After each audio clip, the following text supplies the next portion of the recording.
It's saying go live. I'm just gonna wait until my own face pops up in front of my face. There we go. All right.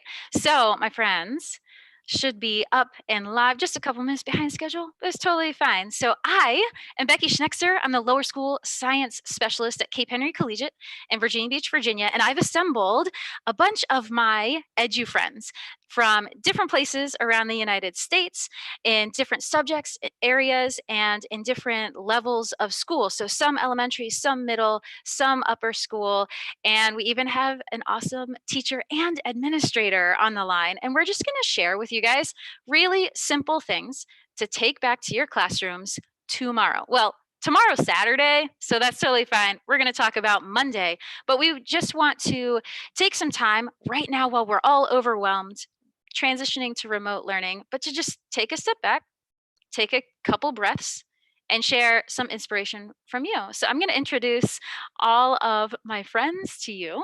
They'll give you a little background information, and then we'll go back through and they're going to share just one simple thing that you can use in your classroom tomorrow or Monday.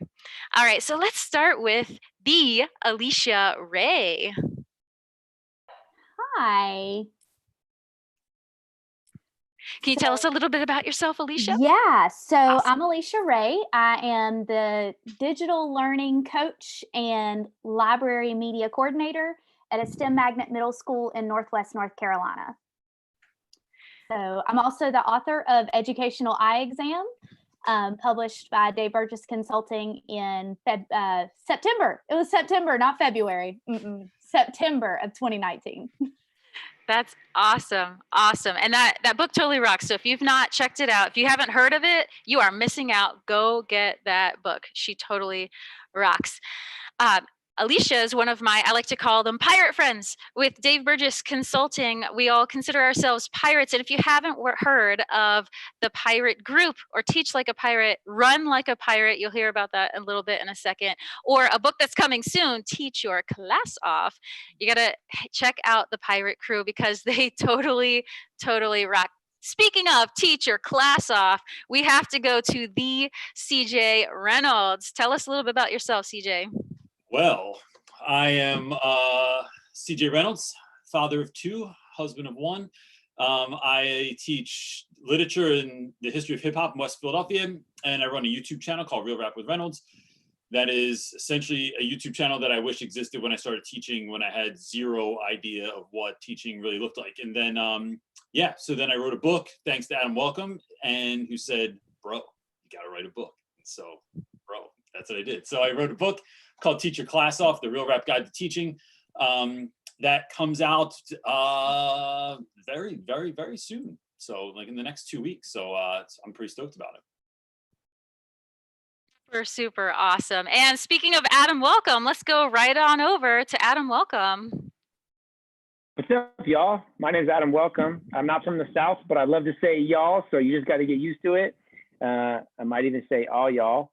And I'm former teacher, former assistant principal, director of innovation, and now I used to get to, I don't get to travel anymore because we got a lot of stuff going on in our world, but I travel the country and work with school districts and speak and consult and write and podcast and run and father and husband and live every single day of my life because you don't know what today looks like, and don't waste a second. Do not waste a second of your life. And I told CJ to write a book. He wrote a book. I told Becky to write a book. She's writing a book. So, who else? Oh yeah, Alicia. Write a book. So if you want to write a book, call me and I'll help you get a book contract. So that's me. Yeah, Adam's amazing. I can't say enough about all of you. First of all, you all are super inspiring, super amazing. That's why I invited you here. So, and many thanks, of course, to Adam. Let's move on to Jennifer Burgin. She's from my National Geographic family. Hi, my name is Jennifer Burgin, and I teach kindergarten at Oak Ridge Elementary in Arlington, Virginia. Becky and I both met through National Geographic Education Fellowships called the Grosvenor Teacher Fellowship, and we both went to Galapagos. Becky and I have some big plans for our home state of Virginia. Even though our travel plans together this summer have currently been paused, we're dreaming big to bring exploration from the littles I teach all the way up to high school. So I'm so honored to be here. Yeah, thank you. Awesome, awesome. Let's move on to Dr. Kerryane Monahan. She's also part of my National Geographic family. And I only respond to doctor. Yeah.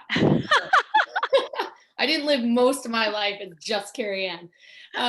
So I'm the head of science at St. Edward's School on a little tiny island on the east coast of Florida. And last year I was a National Geographic Education Fellow. And this year I founded the Change Education Company, which focuses on conservation science for a changing world. And I just started collaborating with scistarter.org to focus on citizen science. It's rock on. We'll talk about that today. Awesome. Thank you. And last but not least, we have Dan Kinzer, also part of my National Geographic family. Aloha, everybody. Can you guys hear me? Yeah. Connection's a little spotty in Hawaii. I'm Dan Kinzer. I live in Honolulu, calling in from Hawaii, where I'm staying at home. And with my family, got 2 little ones and my wife here with me. And yeah, really excited to be here today. I'm in the process of launching Pacific Blue Studios. So it's a ocean-focused, sustainability, resilience-focused innovation studio for teenagers, for youth. We're growing the seed of that here in Hawaii and hopefully sharing that with the Pacific and the rest of the world. So excited to share more about that. And yeah, really thankful to be here. Awesome. Awesome. I chose all of you guys. I didn't tell you why, but I chose all of you. I'm going to say it publicly right here, live on YouTube. I handpicked these educators because they personally motivate me. They inspire me every single day. If there's ever a time where I'm like, what should I do next? What do I need to do? These are the friends that I turn to. I send them a text, send them a silly video, jump on Twitter, Instagram, YouTube, and I look to see what they're up to. I get advice and I get motivated again and inspired again. So I thought, who better in this crazy time that we're living in? We're switching to remote learning. The education world is kind of flipping a little bit for us. Who better to turn to than my friends? So they're going to share with you, each of them, just one simple idea that you can quickly turn around and use in any educational arena that you are involved in. So let's do this. I'm gonna switch it up on you. So it's not going to be a predictable order. So I'm going to put them on the spot here. Let's go. Let's go first with Dr. Kerryane Monahan. Why don't you take it away for us? Oh, all righty. Well, so Yeah, I brought 2 ideas, and I'm going to just share my screen, and hopefully there's no tech glitches when I do this. Everybody seeing red? Yes. Okay, great. So my idea 1, I think right now everyone feels a little topsy-turvy, you and your kids. So I think sometimes creating a little routine and consistency for both yourself and for students can be a little bit soothing and calming when seas are a little bit wavy or choppy. So one of the things, oh my goodness, I see a typo on my own PowerPoint. So one of the things that I created for myself was I realized very quickly I needed a personal template, not a template, but a template. And so I kind of thought about what I wanted my weeks to look like. And I decided that I really wanted to focus on discrete learning activities. And I'm teaching in the 9 through 12 grade band across life and environmental sciences from on level to advanced. So I have a variety of students that I work with. And I really felt like since I'm not with them all the time, that I wanted them to feel like in control of what they were doing each day and having a good sense of what they needed to start and when it was done. And so I decided for myself to create a little template where basically I do 5 things every week. I find a reading, I find a watching, so something to watch, something to listen to. There's so many awesome podcasts out there. And sometimes the kids are the ones that turn me on to them. Something to write in some way, and then something that's a doing or a making. And each one of these things happens pretty much on a separate day. with the doing and making or the writing, often pulling together all of the other things to kind of unify each of those other discrete tasks. And it really helps to reduce decision fatigue for you and give a little consistency and routine for your kids. And kids right now, a lot of them are kind of seeking that out because it's so unnerving for kids sometimes to just be like drifting. And of course, you can always replace any one of those things, and it's not like, oh no, so if you find something that's amazing and doesn't quite fit in there, you want to do 2 watchings or 2 readings, that's okay. No big deal, but not changing it up too much every week. So that's my idea 1. Any feedback from the crew before I move on to idea 2? I love it. That's my feedback. Kerryane, I love it too. I love how you're so explicitly engaging all the senses, right? Including the sort of intellectual senses and making sure that it's not a static experience for the kids each week, right? Like they're not just sitting and doing the same thing over and over. It's the same set of things, but it's like a lot more holistic. So I love that about it. So you touched on, I wasn't going to bring up the neuroscience because I figure like I nerd out as a neuroscientist, but yeah, that's exactly what's happening there, is trying to tap into all the different kind of mechanisms in ways that your brain circuitry starts to store information and uses it in multiple ways. So yeah, you caught me. Guilty. Yeah, for sure. I really like the fact that you did like doing and making. And so I love the fact that that doesn't require digital tools. I think that when we think about this remote distance learning thing, we automatically equate it to something digital, and it doesn't have to be like that. They can make or do, snap a picture and send to you. And so I love that you add in making and doing. And if I were using the same template, I think I would really almost require of myself that my doing and making, I would make sure that I had an option every single time for complete hands-on, nothing digital for that one at all. So kids can get in and get dirty with it. I like it. I love that. And I totally agree. And like pretty much all of those things don't necessarily require technology. The majority of the technology I'm using is only in the delivery of the assignments. And of course, there's some great internet stuff, right? And some kids can just click right through. But sometimes my watching is actually something that's on TV. So it might be something that's scheduled on PBS, which is really accessible to a large swath of people. Even without cable, a lot of places will get PBS. So there's a lot of ways to create more accessibility, which I think is important right now. I think it's really important too that it's simple and it's there's a sense of like each week it's going to be the same thing. And I think that is something that I know my students thrive on, that if I'm not doing the same exact thing every day, like I'm not shaking someone's hand at the door every single period, they peek in and kind of go like, Reynolds, are you all right? Like, why aren't you at the door shaking my hand right now? And so building in that routine, I think is really important, especially right now with students.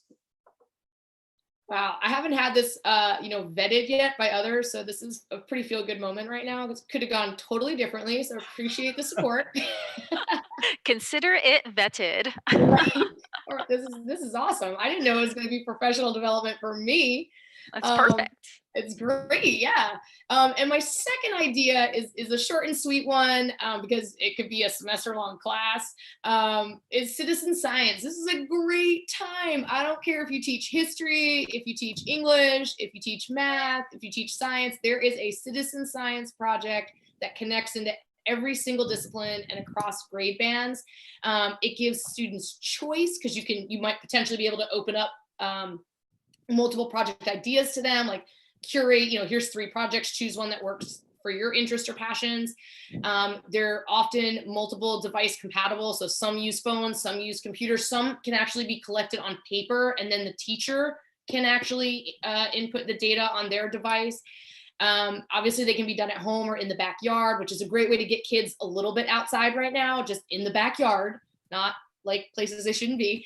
And I think that's good too. And for anyone that's doing standards-based teaching, or has to document standards in their teaching, nature or science is going to be connected to a lot of these. If they're science-based projects, if they're culture projects, geography projects, history projects, obviously they're going to touch into different standards. But what I love about citizen science right now is that I think kids really want to contribute to society right now. I think they want to feel like they're doing something good in the world. There's so much negative, and I think being able to do some kind of service learning right now during a time of kind of global crisis, I think it can give kids a sense of agency and value. And I want my kids to have that because they deserve it, but they've already done the work to have it, right? And so I just want them to be able to initiate it and feel good about applying their skills to something and helping scientists contribute to real and meaningful scientific research going on out there. We tend to focus on conservation projects, but like I said, there's all different kinds. And I listed a few down at the bottom where you can start if you don't know much about citizen science. I would definitely recommend SciStarter.org or Zooniverse. Seek by iNaturalist is a great app for phone for little kids. They can do iNaturalist if they're bigger. And my only caveat that I'll place on this is just make sure that you're adhering to whatever technology agreements you have within your schools or districts in terms of like student age and internet access and like what websites they're supposed to be able to connect to or whatnot, which is variable across schools. But in general, there's a lot of great ones for all ages of kids. So yeah, that's what I got for everybody. That's awesome. That's awesome. I hear that episode 3 of Science with Schnekser is all about using Seek by iNaturalist and doing a backyard BioBlitz. So I'm gonna check take that that ball out. back and be like, if you don't know how to do a backyard BioBlitz, you should check out episode 3. Yeah. Might have to link those. We'll link everyone's contact information into the description as well. So if you need to go back and contact anyone, or if you want to just follow us on social media, it'll all be there. Awesome. Kerryane, I love it. And I think this is perfect to segue right into Jennifer Burgin. She's doing some great things that are related, but actually extend in a different way, especially for younger students. So Jennifer, would you like to take the floor? I will, yeah. Let's see if I can get my share screen on. It looks like the last one's still there. Gone. There we go. I feel really honored to go after Dr. Kerryane, not only because she inspires me as an educator, but two, also because I feel like if we're looking at like learning as a journey, I really like to equip young learners. And I feel like the kind of things I'm going to talk about today help equip students to become the kind of learners that Kerryane works with later on in their career. So again, my heart is with pre-K through 2nd grade. And I love to equip educators to help young learners explore. And this really came from an identity shift in myself. I never considered myself an outdoor person. I always called myself an indoor kitty. But after going on a fellowship to the Galapagos, it really radically changed, 1, what I think of nature, and 2, who I think nature is for, which is everybody. So I've been giving myself outdoor recess every day, thinking about kind of those tasks for yourself. I miss outdoor recess duty. And so my husband and I take a break. We go outside every day. And I learned that there was this trail not far from where I live that we could walk that I had never been down before. And I feel really grateful that I live in a wooded area and I can see these things. And I passed this tree, and I would have usually kept going because I would have usually had a schedule, something to do in the evening, or dinner to make, or an appointment phone call with somebody. But because we have this this gift of time right now in our lives, I stopped. And it reminded me of the work of National Geographic explorer Paul Salopek. Paul Salopek is really taking journalism slow. And while he's working at this level, I think young learners can also work at this level. So here's something that Paul Salopek does. He stops when he's in a new place. He looks down, he looks up, he pauses, and he listens. And then he speaks to the first person he comes across. So when I was thinking of how to translate this for young learners, I was thinking of just slowing them down. That's something that personally I'm working on, is allowing time for closure and reflection. Because during the school day, we're like, all right, we got to clean up this mess and get to PE. or we have to switch stations because I need to see my next guided reading group. So I paused at this tree and I started to think to myself, why does the tree have these spots? Why does the bark look like this? What kind of tree is this? What would it look like if I took a piece of paper and laid it against the tree and did a rubbing? And instantly, just by pausing and looking at this tree, I was realizing that I could do a real deep dive with young learners here. So this is me reaching out for families. I know there's a lot of families with young learners at home, and your children are not distance learning in the same way that older children are. Sometimes just taking a break, going outside and pausing to look at something is the kind of excitement your child needs to get out of the house and to think beyond the situation and to think about what is around them. Teaching children to look slowly and to ask questions, even if they're not able to answer them, is just a wonderful question process that teaches them to be curious. Just to tag back to Kerryane, why I'm so glad I followed after her, is I took the picture of this tree and I loaded it onto iNaturalist. I don't know much about this tree. I just marked it as tree, and I'm going to be checking back to see how other citizen scientists tag this tree, if it changes the species or the genus. And so that's something that continues the learning. Days later, a child can go back and look and see if someone has updated what they've done. So that's my tree story.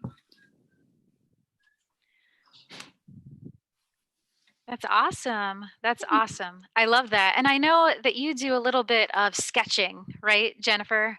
Yeah. And she Yes, also I'm so incorporates glad you mentioned that. watercoloring. So talk to us a little bit about that, the sketching and the watercoloring, because I find that fascinating as well. I do. So I'm so glad you mentioned that, because people often think sketching like a botanist or a biologist requires a lot of training.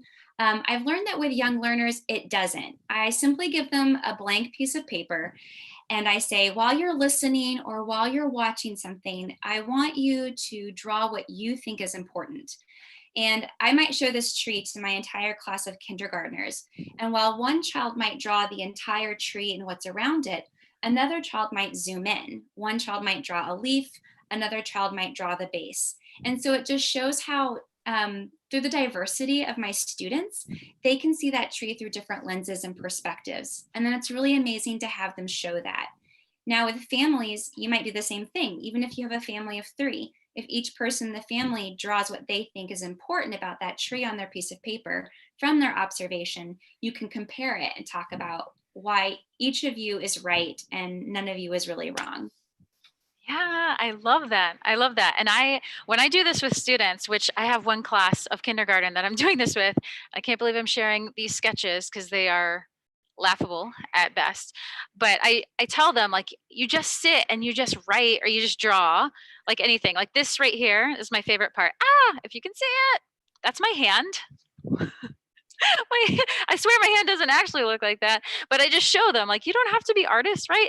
It's looking at scale. How big is that tree? I was looking at some daffodils and how tall they were, and you don't need a whole bunch of equipment to do things like science or nature journaling. It's as simple as, what do you see? What do you hear? What do you notice? And then that sparks a conversation, which I think is it's beautiful. You can go in so many directions. You can incorporate anything into that, or just stay really simple. What did you see? What caught your eye today? So I love that. Thank you. Jennifer? Teaching in high school, I love what Jennifer's doing, because when you get to the life science classroom at the high school level, you're probably going to be doing a significant amount of microscope work. And it's the exact same process. Slow down. What are you seeing? What do you think is most important? And just draw that to the best of your ability. And it doesn't have to be Michelangelo in quality. So I think it's just about depicting those details that are going to be crucial to identifying it later. So I think the idea that kindergartners are building that same skill set and then they're going to use it all over again as they move up through the grades. I don't know. I just think that's really cool. And I think those are things that we miss sometimes as educators, across grade bands. We forget we're all in this together. And it's stamina building. I know that before the filming, we were talking about running and about how running doesn't happen overnight. You're building endurance over time. And the same thing comes with observations. I myself have driven down the same road to school every day. But driving it during this pandemic and driving it slowly, things just look different to me now. So taking that time to relook at something and think about how my perspective has changed, I think that can work for young learners as well. So awesome. I would love to switch gears a little bit. We've heard from Kerryane, we've heard from Jennifer. I'd love to hear from CJ. CJ, I can't even introduce you well enough. He blows my mind in so many different ways, and I can't wait for him to share something really small with you that is, I'm sure you're gonna be like, oh man, CJ, that's amazing. Just like we did for you, Jennifer and Kerryane. So CJ, I know now I just set you up. So hopefully that was a Well, softball. You're supposed to knock it out of the park now, dude. well, of course, that's what I'm about to do. So I mean, Of course. you know. So like, I think both of those are really interesting ideas, and what they're making me think of is like, how are we engaging students to get them to want to do the work? So like during this time, one of the things I'm seeing in classes that I'm teaching still are getting kids to want to do work because they're at home and they don't. It's like they're on. It's kind of like first year of college, right? When you went to college and that freedom seemed like it was going to be a great idea, but then you know, that's why you gained 15 pounds and you got your first F in your life because you were like hanging out and like not on point because your mom wasn't there to wake you up. So with my students in West Philadelphia, a lot of my guys are, they're at home, they're now babysitting, parents still have to work. They're trying to figure out this new normal. So it's sort of like, how do I get them to want to do work and to see the importance in doing work? So it's really, for me, part of it is conveying why they should still be doing work and like what is the use in doing whatever I'm assigning, and then how am I making it engaging enough for them to do that. So one of the things I'm doing, I don't have a slide because I could barely, I make enough videos for YouTube and then I hate watching myself, but it is creating videos for my students that are going to like entice them to want to do the work, right? So when I think about this, I often think about my class as a concert. And so whatever band you go see, right? Like whatever your favorite band is, there is a solid 3 to 5 minutes in the beginning that makes you go, yes, I'm so glad I came. This is such a great song. And there's a solid 3 to 5 minutes at the end, right? The middle could go either way, right? You're not really sure. Like some songs hit, some of them don't. Like some of my lessons hit, some of my activities hit, some of them don't. But if I have a solid 3 minutes in the beginning, I at least make kids want to show up and see what's going on. And then they kind of make the decision whether or not they're going to do it. But if I can make it engaging enough, hopefully kids do the work. So I've been making green screen videos every day for my students, which is a lot of work, but it's only 3 to 5 minutes. And I create something that goes along with whatever we're doing, right? So if we are reading a story that takes place in the 1920s, part of the video takes place in the 1920s. And the beauty of this is typically I could see kids roll their eyes at me and go, you are an insane person. And now I can't. I just imagine that they are all loving it at home and watching it multiple times and sharing it with their family and friends. That's perfect. And that is been really fun, a really fun idea to do. And it gives me something to be creative about, like in the midst of like sitting in my home. And so I think that that's part of it. But in that lesson, I'm constantly telling students why I think they should be doing whatever it is that I'm telling them to do. The other part of the engagement piece is giving kids stuff that it's like the spoonful of sugar helps the medicine go down. So there's this awful hip hop artist called Lil Pump, and he put out, and if you've never heard of him, you're better off for it probably, but he put out an album recently, and that album, I found a review for it. So I created a lesson based around that review, or I find lessons that are based around things that my students are already interested in. And I think that this is a great time for teachers to be able to go into worlds that their kids are already interested in, and then link biology to that, link algebra to that, link physics to that. But you are, I think a lot of times teachers are often calling students into their world, and we need to have the audacity and the courage to go into our kids' world to see, what are you watching? What are you listening to? What video games are you playing? Like, can I compare physics to Fortnite in some way, shape, or form? Like, I just think that when we can do that, we are showing students that we actually care, and we care enough to launch into your world. And then make some video where Reynolds is talking about Lil Pump, even though I don't, I cannot listen to that, to his music, but that doesn't matter. What matters is that I am trying to be relevant, right? It's not about being cool, but it's about being relevant. I think back to 9th grade me, so I teach 9th grade. And if my teachers had taught the Odyssey through the lens of Star Wars, it would have been a game changer for me. If they taught metaphor and imagery and simile through the lens of Tribe Called Quest, it would have changed my life. Like, I would have actually showed up to listen to what you had to say, and in a different way than I had to. And we have time now to do that. You have time to go watch shows and try things and see what the kids are up to. And that, I think that the other piece of that, the last thing of that, is like, what you're doing in engaging with your students' world is you're showing a level of care.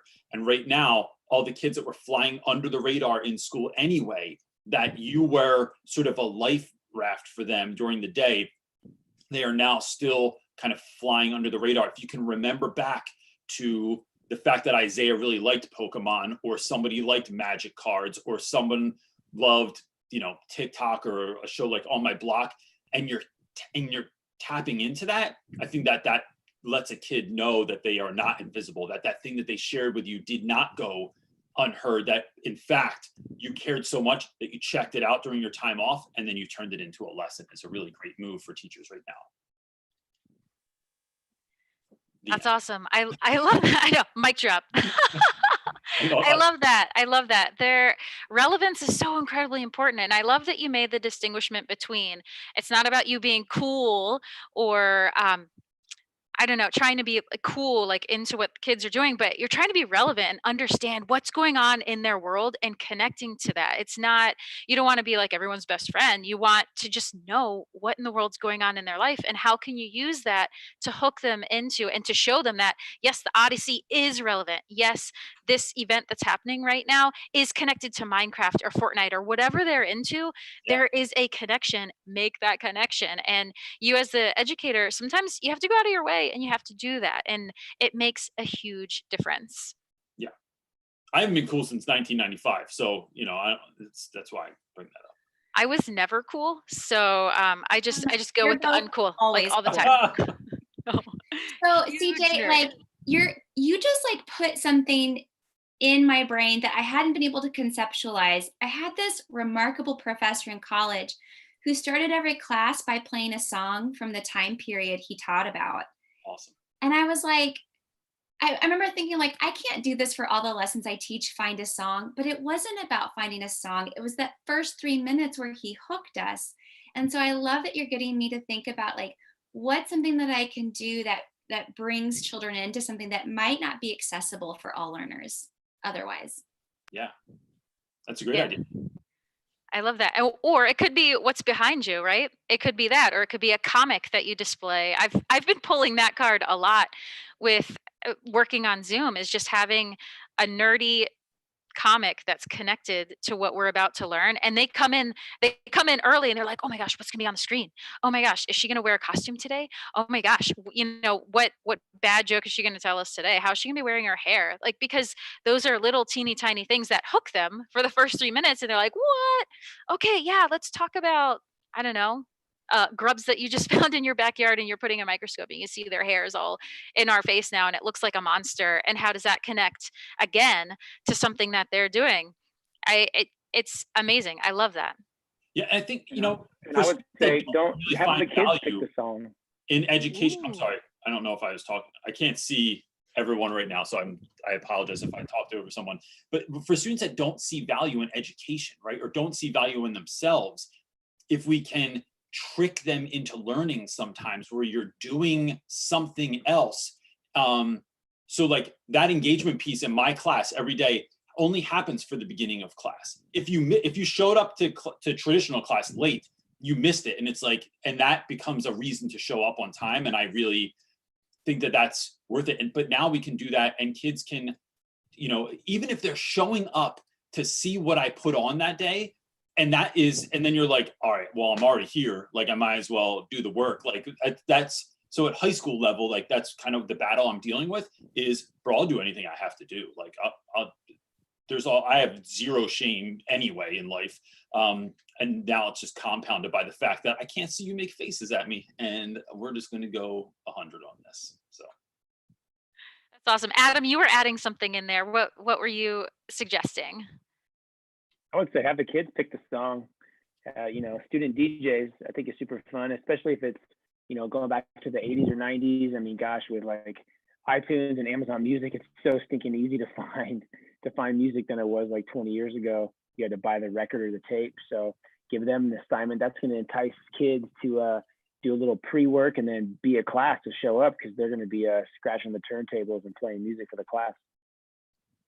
Yeah, that's awesome. Super cool.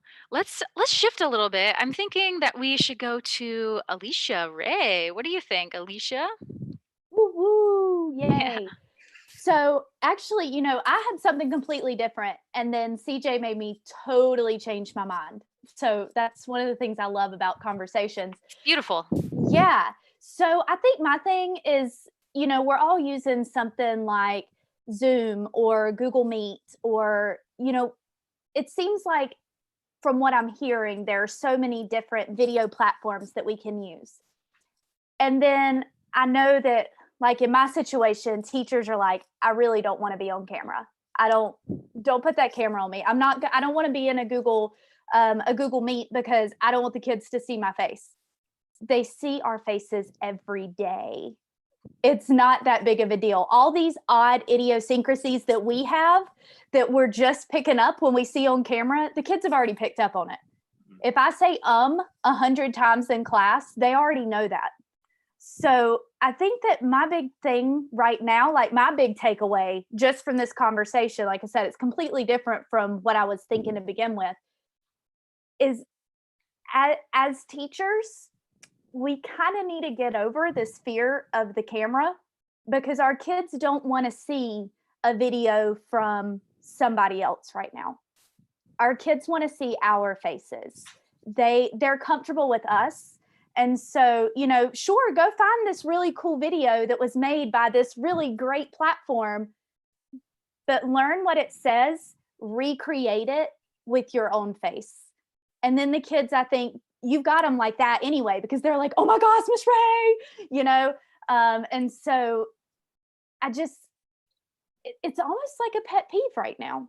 Like, I don't want to see myself on camera. I don't like the way I sound. Well, none of us like the way we sound. We're just not used to hearing it. So just, go and make these videos for them anyway. And if you look a fool, great.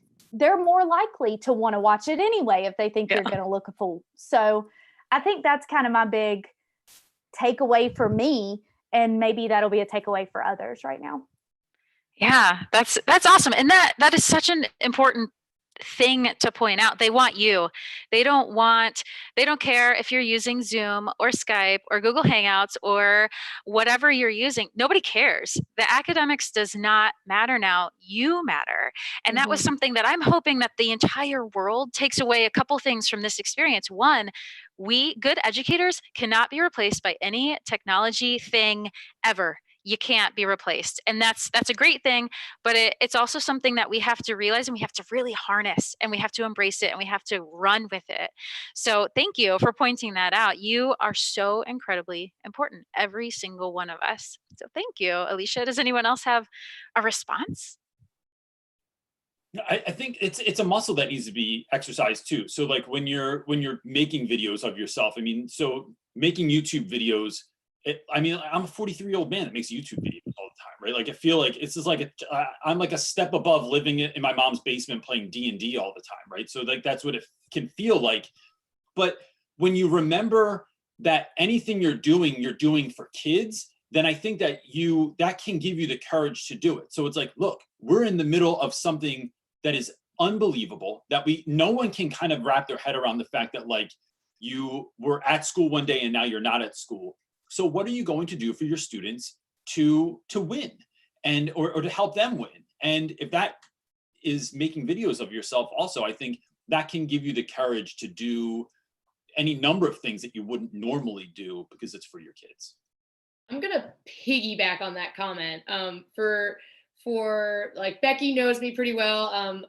I actually go to work every day in a dress and high heels. I'm kind of old fashioned. And my school is also maybe a little old fashioned. But I'm kind of formal is my point. And I'm goofy. That's just innate. But I'm a little bit formal, and I started making YouTube videos when this nonsense all happened. And I mean, when I tell you that every ounce of my goofiness comes out in those videos, I mean, it's overflowing. And I was a little horrified at first, but I mean, the response from students and parents, it's been great. Like, it's been this thing that's connected us. Like, for me, it's like a comedy thing of kind of making fun of the whole situation. And it's worked. And yeah, sometimes I wake up in the middle of the night thinking, oh God, what do people like cut pieces out and but who cares? I'm just a teacher in Florida, and it's connecting me with my kids, and they need that now more than ever. I mean, also content, but more they just need that. So yeah, both of you, I think you're dead on. To build on that, Kerryane, like it's really amazing to think that we might actually show up, and Alicia, to what you're saying, we might actually have been showing up in classrooms each day, forgetting, because we take it for granted that there are all of these other humans right in front of us that we have opportunity to face-to-face connection, because it was automatic. We didn't think about it. And now, a big part of what I wanted to share today was just relationships before tasks, right? That sort of bonding before content, and make sure that we have that face-to-face time, and that in whatever form that takes, right? Whether it's YouTube videos or Zoom calls or Google Meet, whatever it's going to be, or even sometimes just facilitating face-to-face time for families, right? For siblings who are separated by school, by grade levels, and sometimes even by campuses. So how do we actually use this opportunity to kind of reconnect in that way? So I think it's beautiful what you guys are saying. And one thing I do is to really look at the little green light on my computer. Like, I just look into the camera, lets people make eye contact with me. And then I don't have to see myself, because I'm just focused on, otherwise I'll just stare at myself and be like, oh, why am I on this camera? But just look at that little green light and into the camera. And sometimes that helps a little bit. That's awesome. Dan, do you want to go ahead and just talk about anything that you want to bring to the table here? I know you just started a little bit, but if you have anything else that you want to just throw out there, you got it. Yeah, for sure. I'll see if I can throw this up. Are people seeing that? Yep. Yes. All right. So as I was just talking about, sort of some of the key points guiding my interactions and the work that I'm doing supporting schools and also the youth that I work with, is really focusing on face-to-face time. And even if we're not going to have lots of synchronous time online together, I'm trying to find time for opening and closing circles at the beginning and end of a day, or the beginning and ending of a week. A time to ask questions, because questions are so important, and then a time to share out our actions and our discoveries and things that we're learning.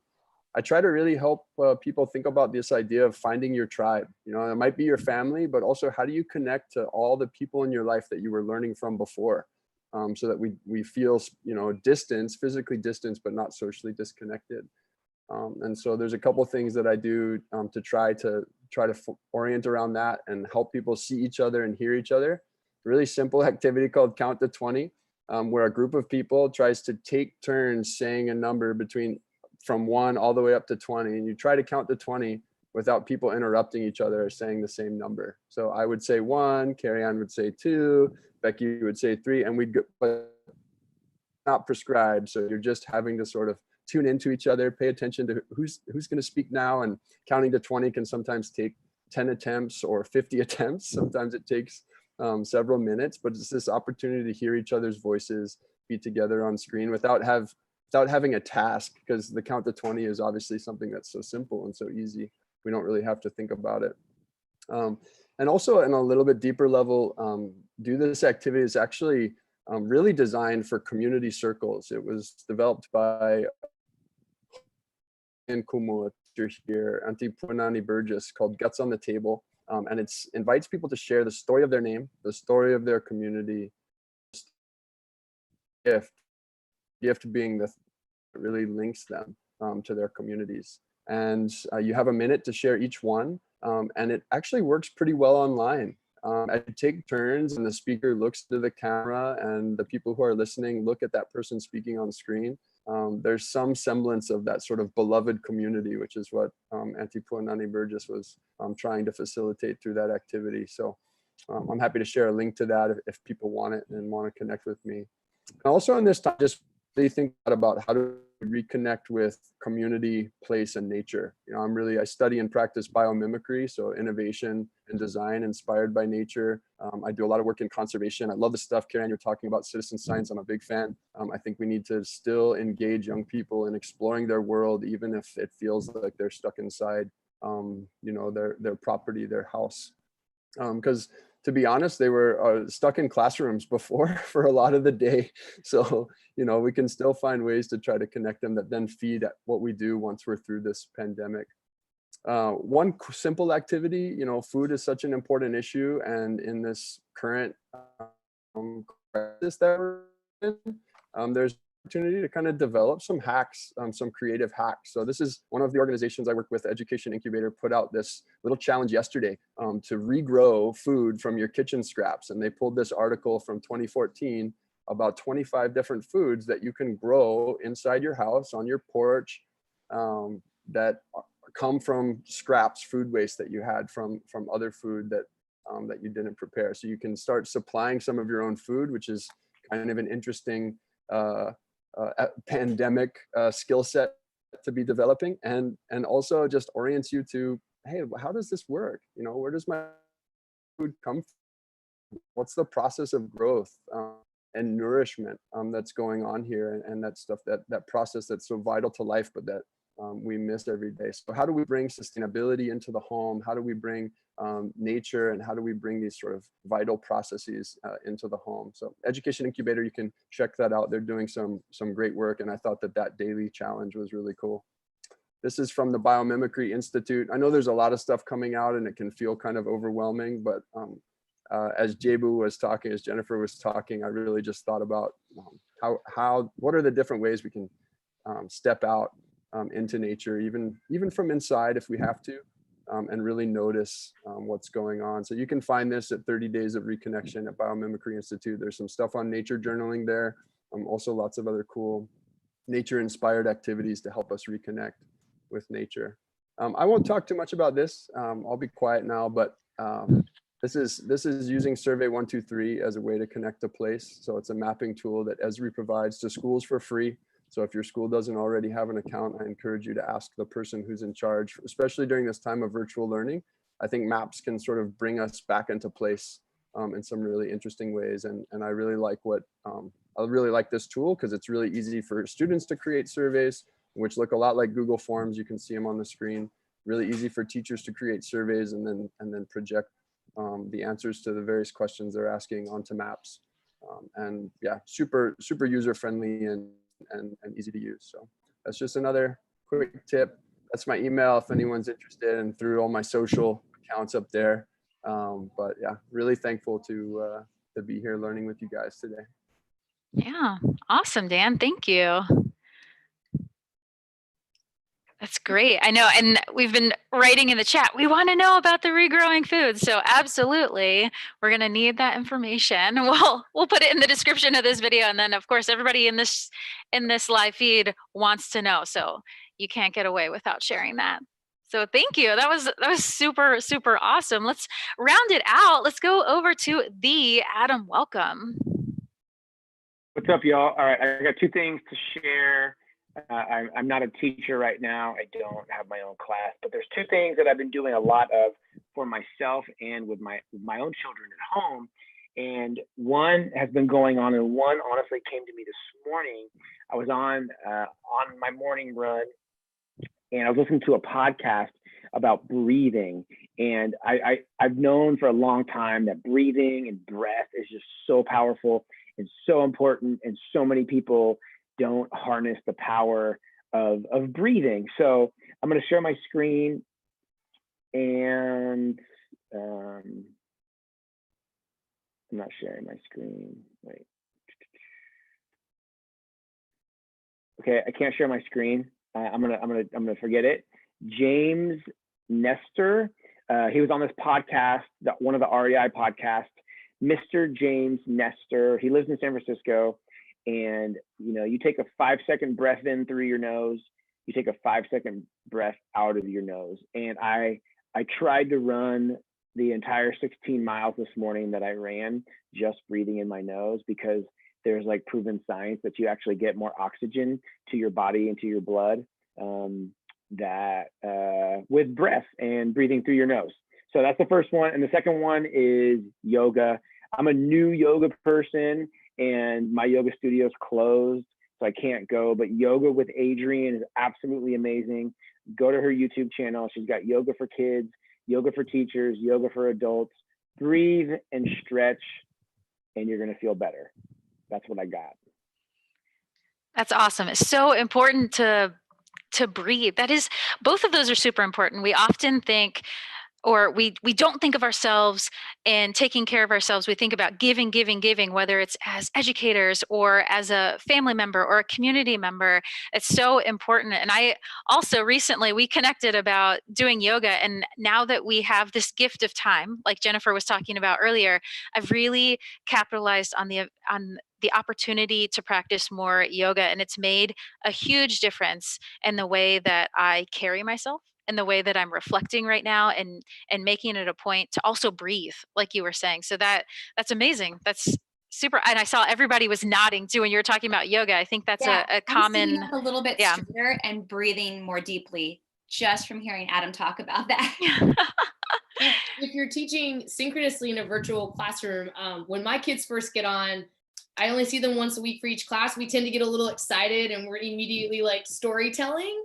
And I encourage that for the first, honestly, maybe a little too long, but a little bit of time. But a great way to segue from that relationship building time into the content is to say, okay, everybody, all together, in through the nose. And we like to lion mouth, because who doesn't like to lion mouth? And then it's out through the mouth, in through the nose. Sorry, Adam. I don't want to violate the in the nose, out the nose.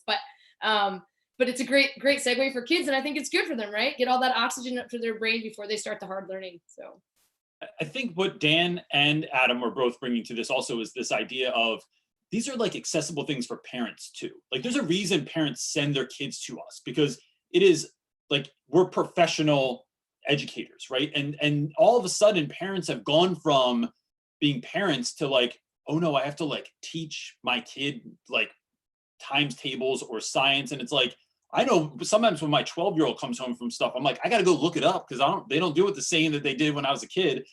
But, growing food from kitchen scraps is something that parents could go, I could do that. Like, this is accessible for me too. So they're partnering with their kids or doing yoga or talking about the benefits of doing yoga. And I think that is stuff that is really encouraging for parents too. And they don't feel like they have to go back to school while they're still working, while their kids are eating 27 snacks a day like my kids are doing all of a sudden, because it's like, how did you survive without 27 snacks every day before this pandemic? And it's something that's accessible for them and exciting. Yeah, I mean, I teach a variety of families. We are beautifully diverse. And I've had families who come from another country who are struggling, or who are here because they're diplomats, to families who have always lived in Arlington, to families who are just here for a bit because of the military. But they all ask the same thing: what can I do that's best for my students? Talk to them and narrate why you're doing things. There's so much that we take for granted as grown-ups. And so children think that we're just perfect, that we've always been this way, but it's a process, so why are we wiping down the counter so much? And just, talking about these things, not just doing it, but explaining to kids, really helps them metacognate and understand what we're doing.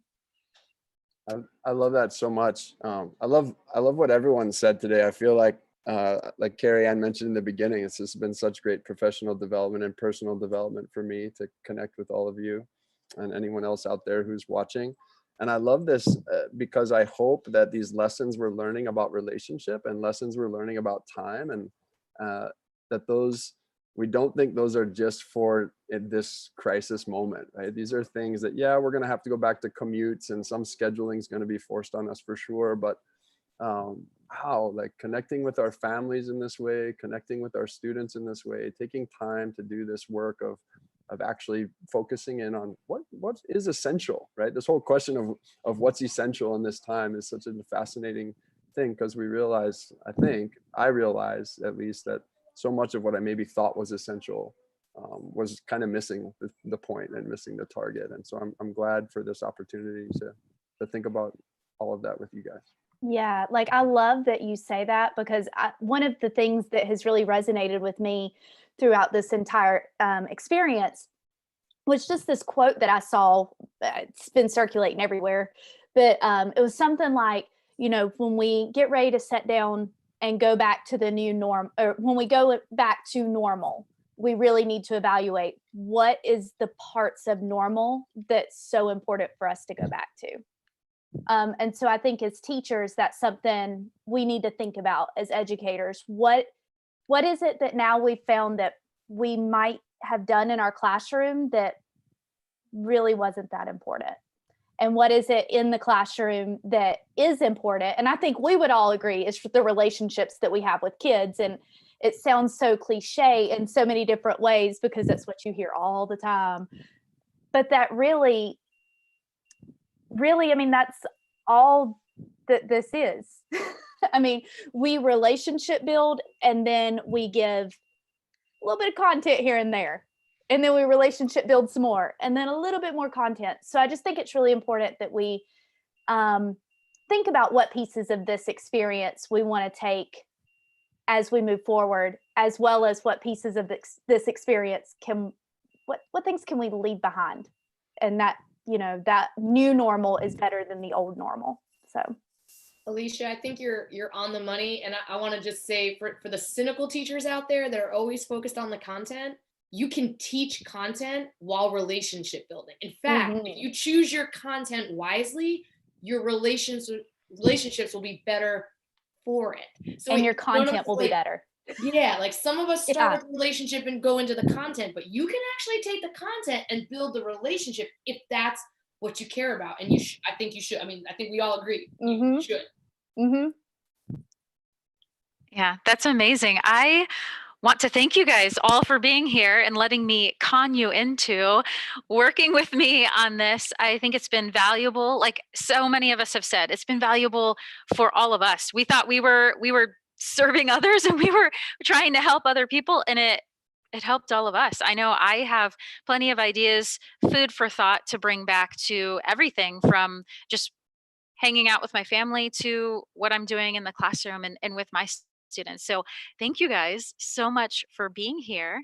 And I'm amazed all the time. So I appreciate you guys. Thank you for being here. Thank you, Schnekser. I love you. Thank Thanks, you. pal. You're the best. Yeah, you rock.